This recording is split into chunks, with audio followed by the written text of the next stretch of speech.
Alright, next situation. A 400 millimeter square column shown is supported by square footing on on 5 piles, 300 millimeter diameter each. Ultimate pile capacity is 320 kilonewtons. Column axial load are given, dead load, um, and then live load, earthquake load, column moment due to earthquake is, so may moment din, 160 kilonewton meter. Required strength, no? So given yung load combination, material strength are given Fy and Fc prime.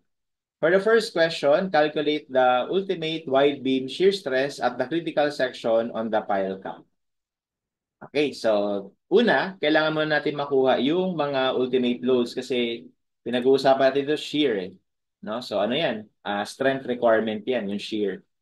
Okay, so kunin muna natin, i-factor na natin. So bali yung PU, makakompute na natin dito. So we have 1.32 ng dead load. Lipat lang. 1.32 ng dead load, 420. Plus 1.1 ng live, 360. Plus 1.1 ng earthquake. So that's 1181.4 kilonewtons. And then yung moment, no? Ikunin din natin yung design moment. Kailangan natin i-factor itong ME, no? 1.6, 1.1, no? Yung load factor niya. So 176. Ayan. So bali yung mga naka-apply na load dito.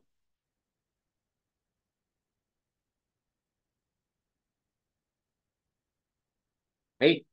So syempre dahil sa mga load na yun, magkakaroon ng reaction yung mga piles natin.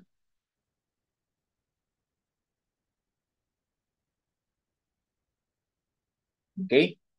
So, because ang moment natin is only acting in one direction, then it will turn out na lahat ng layer dito will have the same reaction. Itong layer na to will have the same reaction. Tapos ito ring layer na to will have the same reaction. Kasi pag ganito lang yung moment natin. Kapag naman papunta doon yung moment natin, ito naman yung layer na magkaparehas ng reaction. Ito same, ito may sarili siyang reaction. Tapos itong dalawang to, same na reaction. Kapag naman meron tayong moment in both direction, edi magkakaiba na sila ng mga reactions. So ganun lang yun, no? So in this case, yung reaction dito, tawagin ko na lang na R1, tsaka dito, same lang. So, ito tawagin kong R2. Ito naman, R3. R3. Now, how do I compute the pile reaction? So, galing lang ito sa combined axial and bending formula. Galing lang yan dito, guys. From combined stresses na plus or minus P over A plus or minus MC over I. Parang ganyan. No? So, kaya lalabas dito reaction. No? Hindi ko nababayad ang derivation. Um, But you can see the resemblance. So dito, P over N, number of piles. Okay, plus or minus yung moment times yung, ito, yung distance. No? So gagawin ko na lang itong, depende kasi. Kung ang moment natin is about Y, yung distance sa pag-uusapan natin dito, X. Over summation. Itong moment of inertia natin will be summation of X squared. Kapag meron ka pang moment sa kabilang direction, ano naman yan? Moment about X, tapos magiging Y ito over summation of Y squared. So, i-define ko lang ha. Ito number of piles. Ang idea kasi nitong part na to, parang paghahatian ng piles, yung load, yung P natin, paghahatian nila equally. Tapos, ito ay moment about Y. Tapos ito ay distance of the pile considered. Ito rin. Okay? So, syempre, kung ang moment mo is pag ganito, about y-axis, ito yung y-axis, di ba? Kung ang moment mo pag ganyan, about y-axis, so yung mga distance na pag-uusapan natin is puro x, galing doon sa y, puro x. Ayan.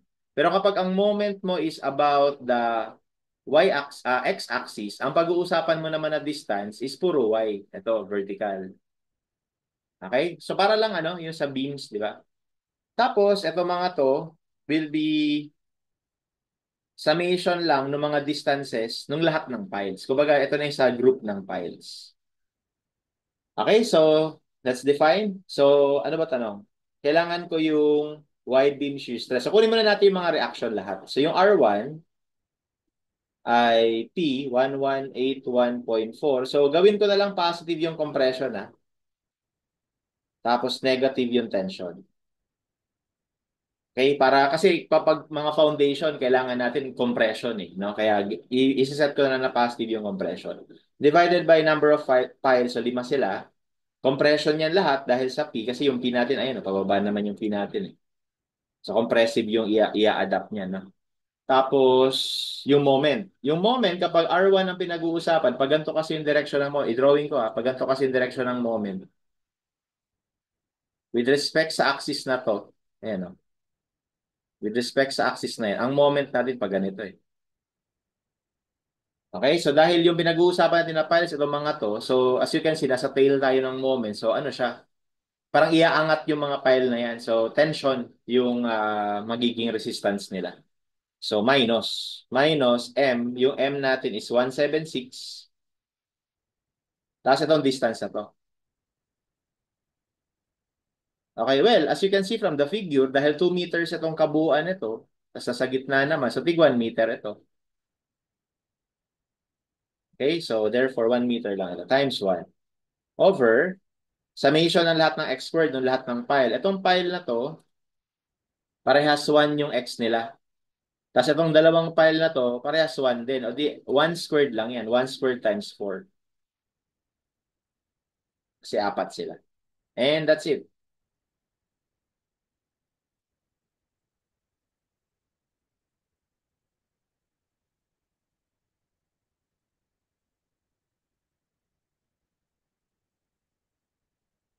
So that gives us 192.28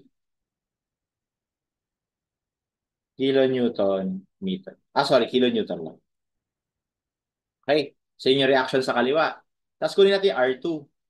Yung R2 naman, we have 1181.4 over 5 pa din. Tapos, dahil siya ay nasa gitna, bali yung x niya, 0.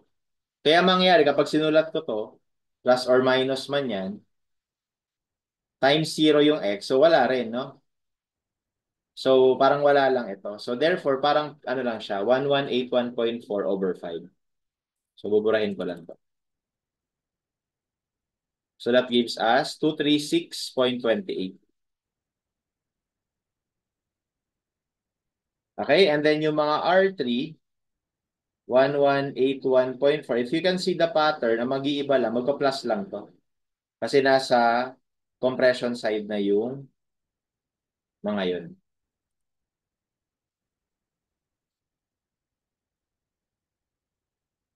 Okay, so 280.28.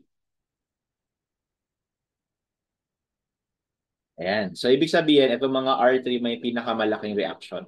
And take note, lahat naman sila mas mababa sa ano ha, sa maximum pile capacity. Which is, and the problem, sa ano siya, 320. Otherwise, hanggang 320 lang yung pwede nilang maging reaction. Kaya hindi na siya pwedeng lumagpas dito. So, ngayon, mas mababa naman. So, we will adapt all of this. Now, um, to calculate the wide beam shear, dalawa yan. Pwedeng pa ganito yung wide beam shear or pwedeng pa ganito. Okay? At this point, you might think na ito yung mag-govern dyan kasi lumalabas na yung R3 na to parehas mas malaki.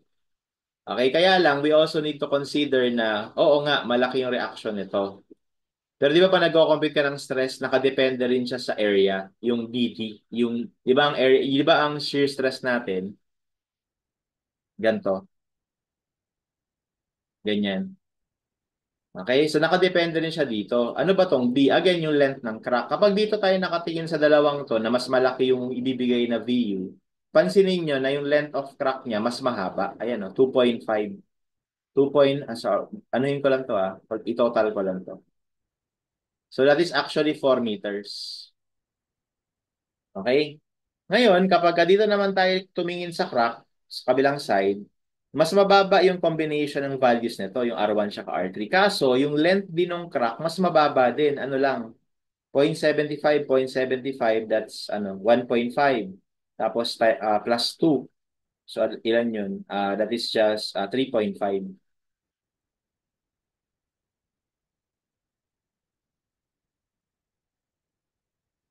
Okay, so para sigurado tayo, i-check na lang natin parehas, no? So, unahin ko na itong crack na to, assuming na ito yung crack. Assuming na yan yung crack. Okay?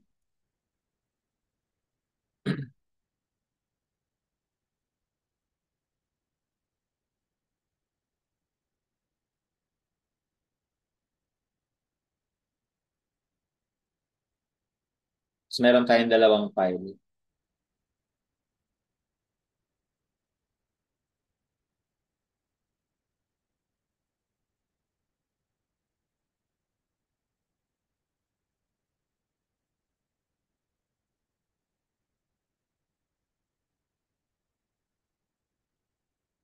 Yan yung dalawa nating file.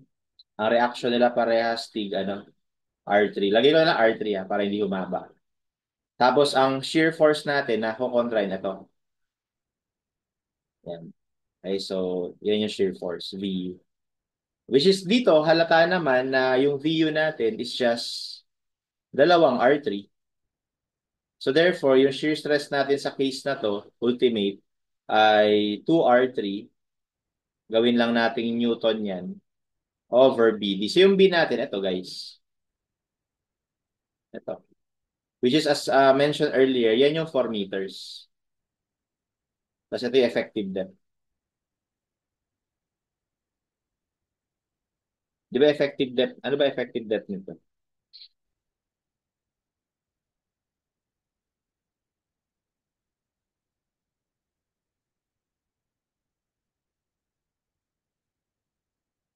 Um, nandito pala sa drawing. Ito guys, nasa drawing. 600. Ayan. Okay.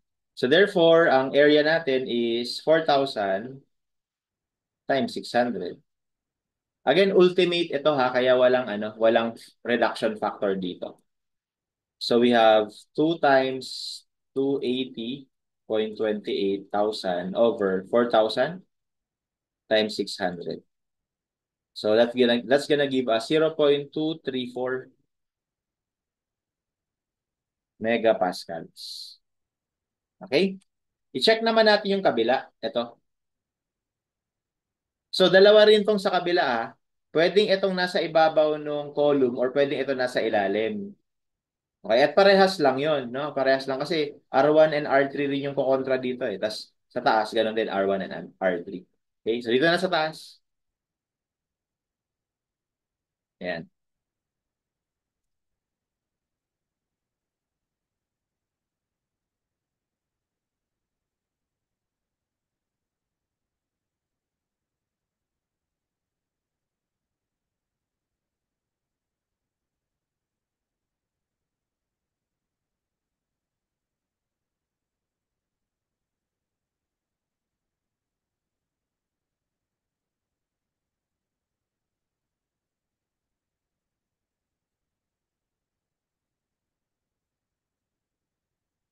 So ito yung R3, ito yung R1. Ang kokontra dyan, ito ang surface na to, itong critical section for shear. Okay, so kontrahin siya ng VU. Tapos yung sukat dito, as discussed, is 3.5 meter. Tapos again, ito yung effective depth natin. Okay, so for this case, ang FVU natin would be, by the way, yung VU pala muna is just R1 plus R3. So we have R1 plus R3, gawin lang nating Newton over BD. So yung B natin ulit dito is 3,500 na lang. Yung D natin is 600.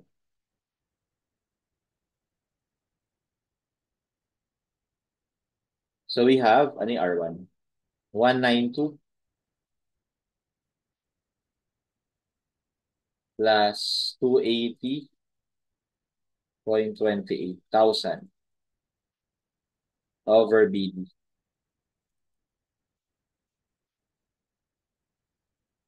Okay, that gives us 0.225. Ayan. And mas maano to, mas malaki to kesa dito. So ito yung sagot natin. Okay, wala nang mas lalaki pa dyan. Kasi pag sa iba tayo nag-cut, maliliit na yung forces eh. Halimbawa dito, mas maliliit to eh. Okay, kaya yun yung sagot natin. So 0.34. Okay? Next, calculate the required spacing of 16 mm diameter flexure bars for maximum bending of the pile cap. So pinapahanap naman yung required spacing. So bali, ito medyo obvious na yung maximum moment natin mapuproduce kapag kinonsider mo itong section na to. Yan, yung section na yan. Kasi yan yung section na mas malalaki yung R eh. Okay? Pero sige, check rin natin itong kabila. No? Check kasi yung distance naman ito mas malayo. Okay? So lagyan ko na ng measurement dito.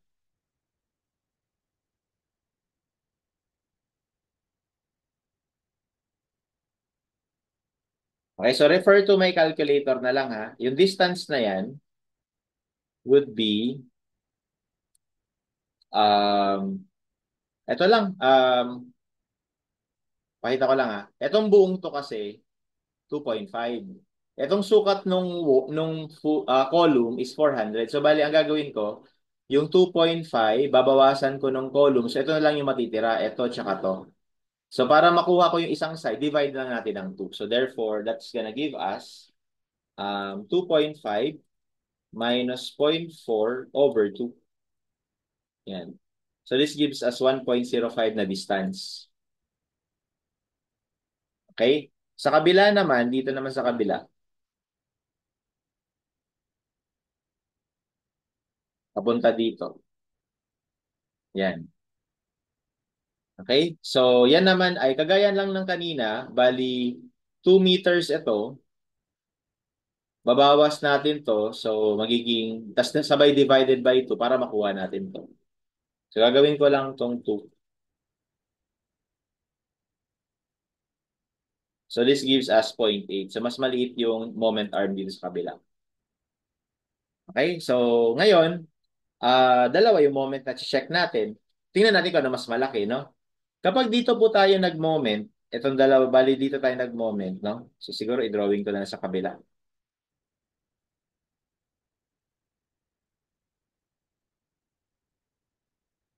Ditan ko na lang, ah. Yung mga, ito yung mga ano natin, files. Okay, so na alam natin na ito 1.05. Tapos alam natin na ito 0.8.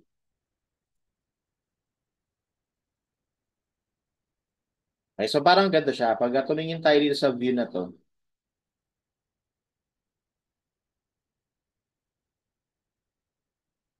okay? So, ito yung file. So, sa file na to, ang nakikita lang natin is dalawang R3. Diba? So, bali, ang distance natin 0.8. Okay? So, yun yung moment na mapuproduce dito. Okay? Pag dito ka naman tumingin,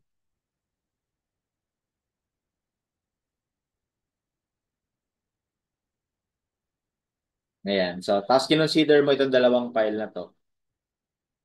Okay? So, ang reaction dito is R1 plus R3. Tapos, ang distance natin mula dun sa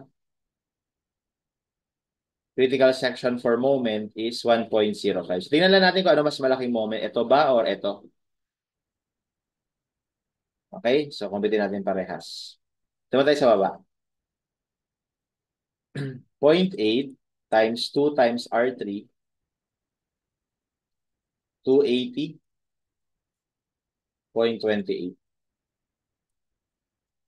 So that gives us 448.448.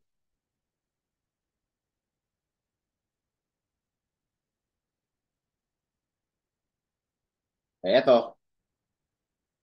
That's 1.05 times R1,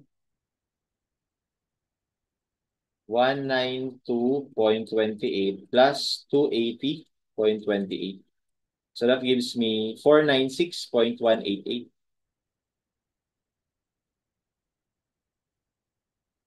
Okay, so actually mas malaki to guys, no? Mas malaki yung dito, mas mag-govern tong kabila. Okay, so therefore, ito yung mag-govern natin, no? Ito yung gagamitin natin na design. Okay, so parang i-design natin yung beam na to. Okay, so para i-design natin siya.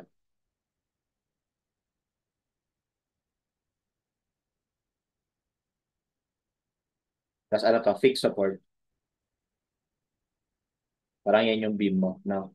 Na ang moment na napoproduce ay ito. Okay? So ngayon, ang take note na yung cross-section natin ito, which is this one, which is 3.5. Okay? Tapos, ano pa ba? I think that's it, no? So, moment tsaka ito lang naman. Tapos, effective depth pala. Effective depth natin is 600.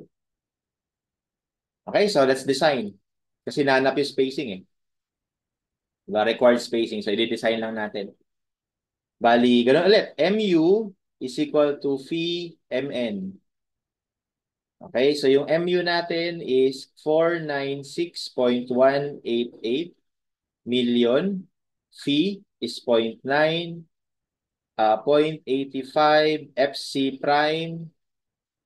Ang FC prime natin ay 27. 27. Yung A hinahanap. Yung B natin is ito. 3,500. Tapos effective depth minus A over 2. Ayan, solve for A lang muna. Mode, equation, quadratic. 0.5, negative ng effective depth.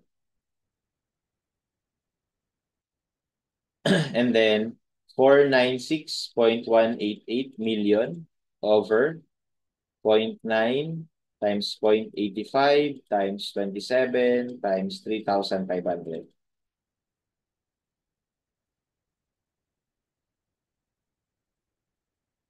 Ay, sorry. Kaya pala.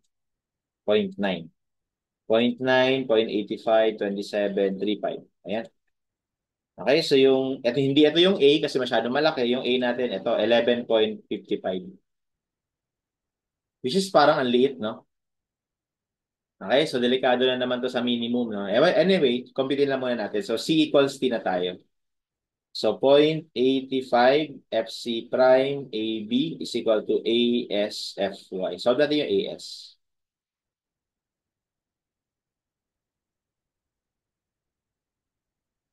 So, 0.85 FC prime A B over FY. Tama ba? 415.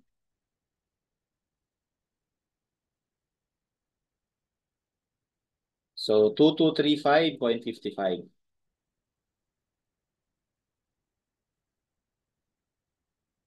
Okay, check natin sa AS minimum. So, that is the larger between 1.4 over FY BD and 0.25 square root of FC prime over FY BD. So, this gives us 1.4 over FY B 35 D 600. So, ayun, laki. So, 7,084 yung kailangan.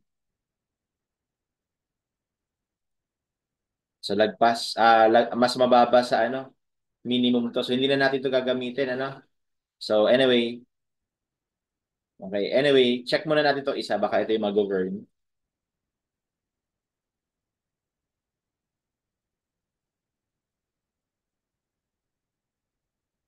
So, 6.5 lang to. 6,573. So, ito yung mag-govern. Okay? So, therefore, ang i-adapt natin na AS ay equal sa 7,084.34 millimeters squared. And then, we can define the spacing. So again, ang spacing is, i-distribute lang natin number of bars dun sa buong length. Bali, parang gusto lang natin malaman ano yung layo ng mga bars dito. And paano mo gagawin yon? So, syempre, kukunin mo yung number, no, ng bars muna, tapos i-divide mo dun sa buong length. So, yung length niyan, guys, 3,500 ha? 3,500. So, we have 3,500 over number of bars is just AS over area ng isang bar. So, that's gonna give us 3,500 over yung area over area ng isang bar. Ang pinapagamit dito na bar ay 16. Okay, so that gives us 99.33. Okay, so can we answer 100? No. Pag spacing po, laging mas mababa yung pipiliin. So therefore, ang tamang sagot would be 95. The next is smaller. Okay? Next. Calculate the maximum column moment due to earthquake, ME, that can be sustained based on the pile capacity. Okay? Kumbaga, ang tinatanong niya, ano yung pinakamalaking moment na pwedeng mangyari dyan para masustain lang yung pile capacity na 320 kilonewtons. So, bali, ang gagawin lang natin, guys, is set natin tong R3 na 320, tapos i-resolve natin yung moment ng earthquake. Yun lang yun. Okay, so number 3. Okay, so we will let R3 be equal to 320 kilonewtons. So we will have 320 kilonewtons equals 1181.4 over 5. Yan pa rin yan. Plus, yung moment natin dito dapat ano siya ultimate ano. Ang tinatanong sa atin dito is yung service kasi ME, dinefine niya no, ME. So dapat to solve for that, this should be 1.7 times ME. Ayan. Okay, tapos times 1 over 1 squared times 4. So ME becomes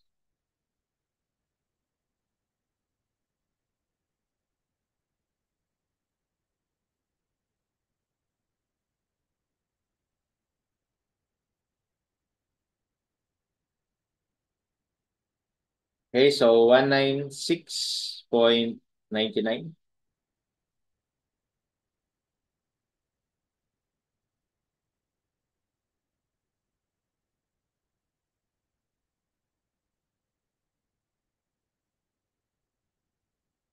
Hold on a second.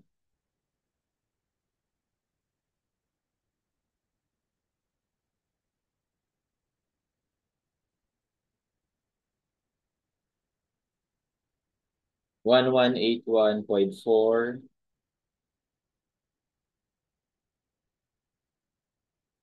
over 5 plus tama naman 1.7. Sorry, hindi pala 1.7. Yung earthquake nga pala natin is 1.1 yung load factor. So 1.1 lang ito.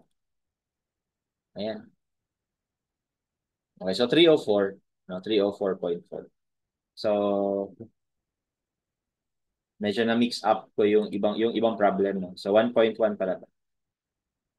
Yung load factor for earthquake for this problem. So ME becomes 304.44 kilonewton meter. Okay, so the answer is letter A. And that's how we solve this problem.